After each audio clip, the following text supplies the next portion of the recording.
दोस्तों नमस्कार। आज हमारा वीडियो का टॉपिक है bid to topple Maldives government of Mohamed Biju.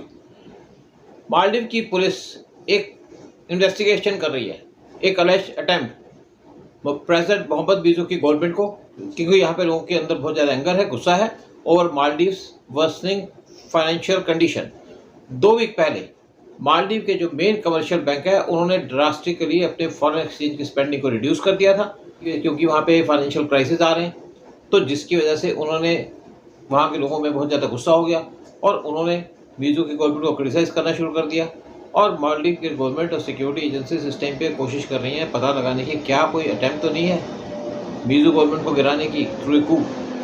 Although Mohammad Biju power में आए थे मालदीव के अंदर नवंबर 2023 में अपने एंटी इंडिया और हेट इंडिया कैंपेन के ऊपर, लेकिन जब बीजू ने इंडिया को कंटिन्यूसली टारगेट करना शुरू कर दिया तो उस टाइम पीएम मोदी चले गए लक्षद्वीप के अंदर और वहाँ जाके उन्होंने लक्षद्वीप के ऊपर स्नॉर्कलिंग की और एक सिग्नल दिया मालदीव को कि हमारे जो टूरिस्ट आते हैं वो मालदीव ही जाएंगे लक्षद्वीप के अंदर। तो उस टाइम पे मालदीव के 3 मिनिस्टर्स उन्होंने पीएम मोदी के खिलाफ डेरोगेटरी रिमार्क्स दे दिए और इसकी वजह से इंडियंस को गुस्सा आ गया और इंडियंस ने ऑटोमेटिकली मालदीव की जान अंदर जाना बंद कर दिया, कम कर दिया और बायकॉट करना शुरू कर दिया, जिसकी वजह से मालदीव की इकनॉमी को बहुत ज़्यादा झटका लगा।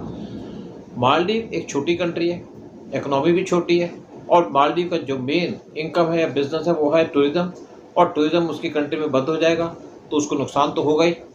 और उसके बाद इंडियन टूरिस्ट ने 45% मालदीव के अंदर जाना बंद कर दिया, कम कर दिया और उसकी बजाय वो जाना शुरू कर दिया लक्षद्वीप के अंदर, अंडमान निकोबार आइलैंड के अंदर और श्रीलंका में। इसकी वजह से मालदीव की इकनॉमी को बहुत ज़्यादा इम्पैक्ट हुआ और जब उनको $25 मिलियन का ऑयल का बिल आया जो उनको एसेंशियली देना था, तो उनके बैंक ने अनाउंस किया कि अब हमें बिल तो देना है लेकिन इसकी वजह से हमारी जो इकनॉमी है वो नेगेटिव उसमें आ जाएगी, यानी कि फॉरेन एक्सचेंज के लेवल वो नेगेटिव में आ गए। इसकी वजह से बैंक ने कुछ स्ट्रिक्ट एक्शन लेने शुरू कर दिए। ऑल्दो मालदीव के अंदर कोई डिमॉन्स्ट्रेशंस नहीं हुई, लेकिन वहाँ पे स्कैथिंग और ऑफेंसिव ऑनलाइन क्रिटिसिज्म चल रहा है बीजू गवर्नमेंट का। मालदीव पुलिस ने कहा 100 ऑफ बॉट अकाउंट्स वो यूज़ किए जा रहे हैं लोगों को इनकरेज करने के लिए कि वो स्ट्रीट्स में आए और बीजू की गवर्नमेंट को ओवरथ्रो कर दें और इंसाइट कर रहे हैं पब्लिक को अनरेस्ट के लिए। जो क्राइसिस है वो तब सामने आया जब 2 हफ्ते पहले बैंक ऑफ मालदीव्स BML उन्होंने डेबिट कार्ड की ट्रांजैक्शन है उसको रिड्यूस कर दिया और कहा कि जो लोग डेबिट कार्ड को होल्ड करते हैं महीने में $100 ऑनलाइन ट्रांजैक्शन कर सकेंगे, इससे ज़्यादा ट्रांजैक्शन नहीं कर सकेंगे। तो बैंक ने जो चेंजेस लाई वो इसलिए लाई कि जो मंथली ऑनलाइन पेमेंट है उसको $100 तक रिस्ट्रिक्ट कर दिया।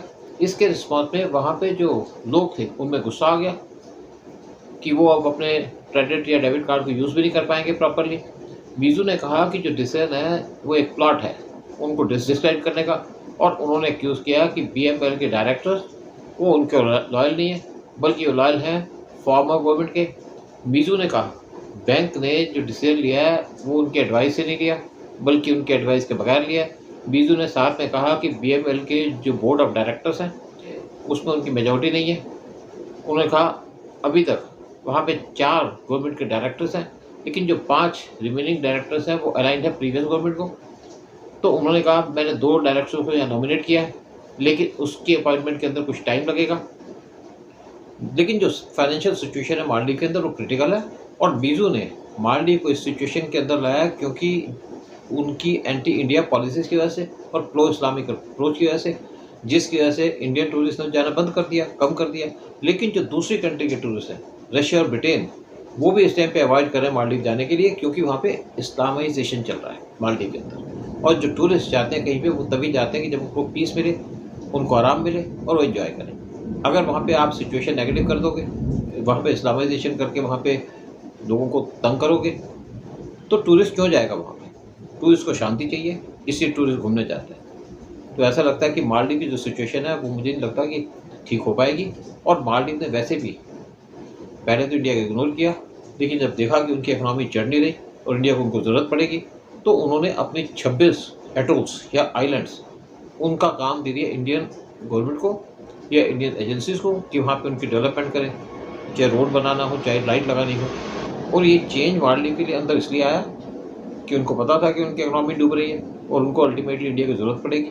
वैसे भी मालदीव के कुछ मिनिस्टर वो इंडिया से अपील कर चुके हैं कि आप मालदीव आइए, आपको यहाँ पे सारी फैसिलिटी मिलेगी, लेकिन इंडिया सब मालदीव जाना ही नहीं चाहते। जय हिंद, जय भारत।